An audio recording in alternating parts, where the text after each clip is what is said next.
கோயில் மெடிக்கலில் வந்திருக்கேன். எனக்கு இன்னுமே பீரியட்ஸ் இல்லாமலே குறுக்கோடி இருந்தது.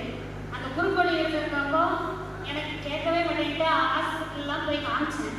ஹாஸ்பிட்டலில் காமிச்சுமே கேட்கவே இல்லை. 1000 2000 மட்டும் கொண்டு செலவழிச்சு நான் காமிச்சேன்.